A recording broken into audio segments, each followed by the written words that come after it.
तो दोस्तों, तो कैसे हैं आप सब। स्वागत है मेरे हिंदी शॉर्ट हैंड डिक्टेशन में 150 शब्द प्रति मिनट के स्पीड से। स्टार्ट। अध्यक्ष जी, किसी भी देश की विदेश नीति अपने में कोई स्वतंत्र नीति नहीं होती, वरन वह किसी देश की आंतरिक नीति को स्पष्ट करती है। उदाहरण के लिए हम अमेरिका को ले सकते हैं।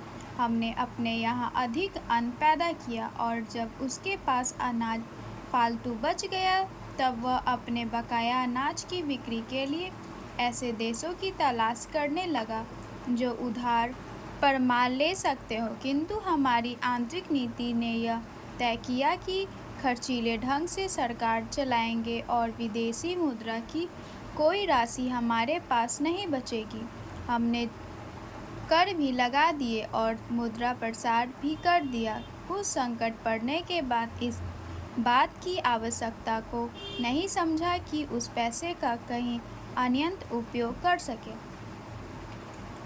श्रीमान, मुझे माननीय प्रधानमंत्री जी के इस कथन पर दुख होता है कि दुनिया के अमीर और गरीब देशों का अंतर लगातार बढ़ता जा रहा है।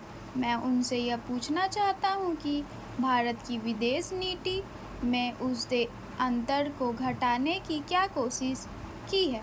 क्या भारत सरकार ने कभी दुनिया की पंचायत में यह कहने की हिम्मत की है कि बालिग मताधिकार के आधार पर यूएनओ का चुनाव होकर एक संसद बनाई जाए? और क्या आप में यह देखने की हिम्मत है कि फौज के हिसाब से कर लगाकर एक विकास का खाता खोल दिया जाए?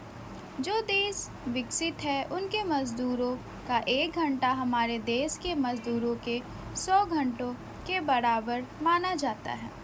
क्योंकि उनके पास साधन है, इसीलिए यह अंतर और भी बढ़ता चला जा रहा है। किसी देश के अंदर आंतरिक नीति में अमीरी और गरीबी का अंतर बढ़ता चला जा रहा हो और वह दुनिया के देशों में विद्यमान अमीरी और गरीबी के इस अभिशाप को समाप्त करेगा, यह समझने में आने वाली बात नहीं है। अब मैं आपका ध्यान एक और बात की ओर दिलाना चाहता हूँ। पूर्व जर्मनी को मान्यता देते हमें परेशानी होती है, इसीलिए कि शायद पश्चिमी जर्मनी को बुरा लगे, लेकिन पश्चिमी जर्मनी ने तो अपनी रक्षा का भार दूसरों पर छोड़ दिया है। उसने अपनी पूरी शक्ति इस बात पर लगा दी है कि अधिक से अधिक उत्पादन किया जाए। आपने जो समय दिया उसके लिए मैं आभार प्रदर्शन करता हूं और आपका धन्यवाद करता हूं। सभापति महोदय, शराब पीने से शारीरिक हानि और आर्थिक हानि तो होती ही है, साथ ही साथ सामाजिक जीवन में भी वह बहुत बुरी सिद्ध होती है। जहां पर नशाबंदी खुल गई है, मुझे पता है कि महाराष्ट्र और आंध्र प्रदेश के कुछ ऐसे हिस्से हैं जहां पर शराबबंदी लागू नहीं है। वहां पर दिन दिन अपराध बढ़ते जा रहे हैं।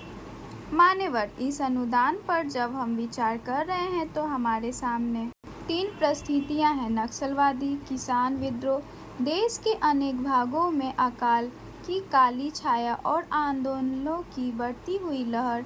मैं निश्चित रूप से कह सकता हूं कि सरकार की अब तक की खाद्य नीति और कृषि नीति असफल सिद्ध हुई है।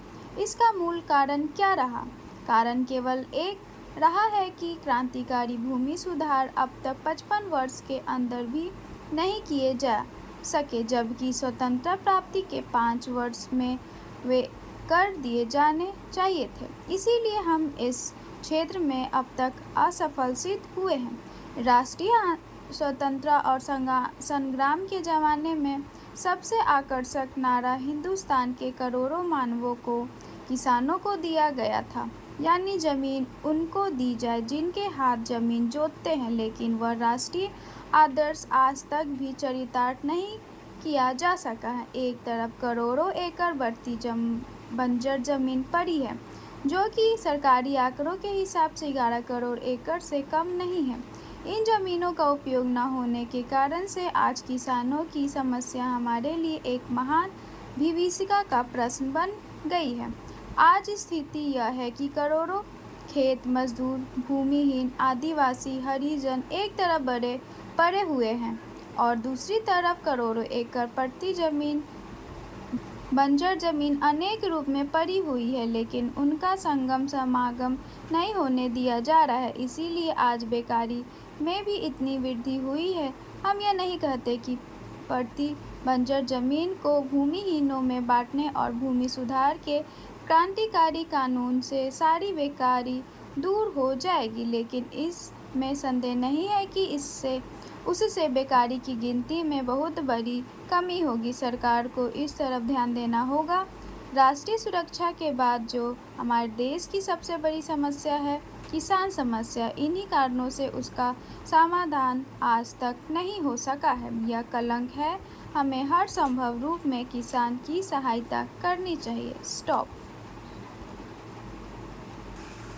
तो ये डिक्टेशन आप सबको कैसी लगी, ये मुझे कमेंट में ज़रूर बताएं और लाइक सब्सक्राइब करना बिल्कुल ना भूलें।